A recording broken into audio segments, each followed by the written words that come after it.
name's Anna, and I live in the Clisby Austin house in Tunnel Hill, Georgia. I just finished baking some bread, and I thought I'd rest a minute and read a book. Would you like to hear it? It's the story of John Lincoln Clem. He was the youngest person that acted in the Civil War. He was a drummer boy and then went on to actually fight in some of the battles as well. The book opens with a quote by John Lincoln. "I was the youngest soldier that served in the Civil War. Almost literally, it might be said that I went from the nursery to the battlefield." Colonel John L. Clem. Chapter 1. The huge iron train wheels rumbled by, sounding to Johnny like a herd of wild mustangs, like thunder, louder even. Wind and dust stirred up under them. He felt small, bug tiny next to those things. Things that big and powerful and loud made it hard to be a hero. Johnny spat at them. Johnny hated train wheels, and he hated feeling small and powerless. He used to stand there next to the dusty roar and scream cuss words at those wheels. Then for a while he'd just scream, but it didn't make him feel any better. No, sir. "Staring at them isn't going to bring her back, John Joseph," Pop said. Johnny hadn't realized Pop had walked up. He shrugged. Did Pop think he didn't know that? He was 9 after all. He knew Mama wasn't coming back. "Heard word the troops are mustering in town this afternoon," Pop said. "Really? Today's the day?" It was one thing that could turn Johnny's sour mood sweet. Union troops. "Let's go!" Pop smiled, patted Johnny's head, which made him feel like a kid, and walked back down the dusty road toward home. Johnny spat at the train wheels one more time for good measure. "I hate you." The town square in Newark, Ohio, was 4 dirt roads that cut across rocky ridges and miles of cornfields, and they all just happened to intersect at that spot. A handful of brick buildings stood squat along the square, and a small creek burbled nearby, usually quiet, usually boring. But today the Union troops were mustering, and their gathering was quite the sight. Today, the blast of the mighty bugle could be heard from half a mile away. Today, the smell of roasted chicken filled the air from the picnic baskets folks had packed for the troops. Today, those usually boring brick buildings were decorated with red, white, and blue bunting. Ladies leaned out of the second-story windows, throwing rose petals down on the crowd. Older women waved handkerchiefs when they weren't honking their noses with them. Old men raised their canes and yelled, "Hurrah!" and "Save the Union!" and beat back those fire eaters. And the troops, there were so many of them, about 1,000 men total. Gleaming brass buttons winked on knife-sharp blue uniforms. The soldiers held muskets and flags and musical instruments. Those men stood tall and proud. Those men stood like heroes. It was, all of it, the most glorious sight Johnny had ever seen. His heart raced, and his palms sweated, and his chin lifted with Union pride. A soldier with lots of colorful rope on his shoulders climbed atop a stump. Johnny had stood on that exact stump many times, cupping his hands around his mouth and shouting loud speeches about the high prices of sour apple candy sticks at the general store. But this guy, he didn't cup his hands or nothing.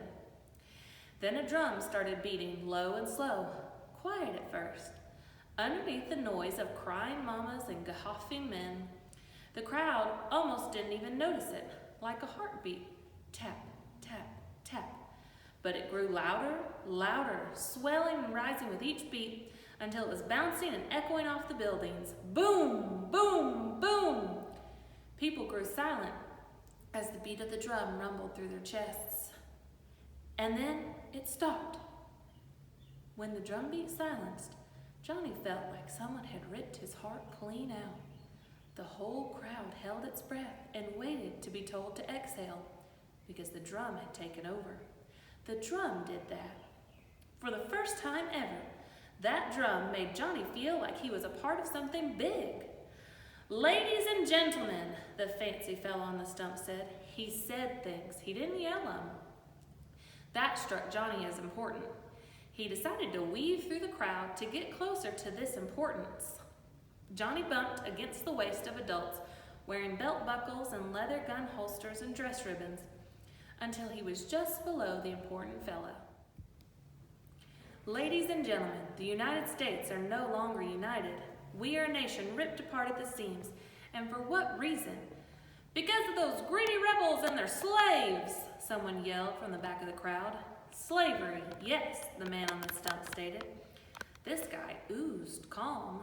But also tariffs, and a different economy, and states' rights. Those Confederate states that seceded, they left our union because they believe their individual needs are more important than the needs of the whole. Selfish morons, someone else from the crowd yelled, and a bunch of the adults chuckled. The important man didn't laugh. No, sir. He shot a look of ice in the direction of the comment. They believe in their cause just as much as we believe in ours, which is why this is going to be a war like none the world has seen. The crowd cheered and waved things in the air at that, but Johnny felt like maybe they hadn't heard the man right. We know in our hearts that the Union must survive. We are a nation built on differences, but we are only strong together.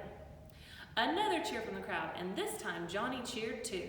And so I present to you, the man swept his palm over the troops who had assembled on one corner of the square, the 3rd Ohio Volunteer Regiment, and I am Captain Leonidas McDougal, and it is my highest honor to lead these men into battle. It is my honor to do everything in my God-given power to keep this nation whole. The Union must be preserved. With that, he leapt off the stump. Bugles blasted through the air like triumphant eagles, brassy and showy, not sneaky like the power of that drum. The crowd cheered, rose petals rained from above, people swarmed to press gifts like combs, pocket knives, cigars, and slippers into the hands of the departing soldiers. The Union must be preserved. Johnny nodded. His help was obviously needed. Johnny stood on tiptoe to spot the important man, Captain McDougal. The captain swung up on a horse several feet away. Johnny pushed back through the maze of belt buckles and ribbons until he stood beside the captain's mount. Captain McDougal! Johnny yelled up at him. The captain didn't hear him. The officer winked at a girl in a nearby frilly pink dress. Captain McDougal! Johnny yelled louder. The captain turned in Johnny's direction, but looked over his head at the crowd. Down here! At last, Captain McDougal saw him. Captain, sir, Johnny saluted. My name is John Joseph Clem, and I volunteer my services to the 3rd Ohio Regiment, sir. As Johnny stood there, his chest puffed out and arms stiffened in salute, he felt Captain Leonidas McDougal scan all 4 feet, 40 pounds of him. The captain's mouth ticked up, and then the captain laughed, full on, head tilted back, belly clutching laugh. I'm not enlisting infants, son. The captain dug his heels into the side of his horse and trotted away, stirring up a cloud of dust. Johnny coughed. Infantry, maybe. I'll show him, Johnny muttered. Well, that's all the time I have today. I've got to get back to check on my bread. But I'll start chapter 2 next time, and I'd love for you to join me and see what other adventures John Lincoln Clem gets into. Bye-bye.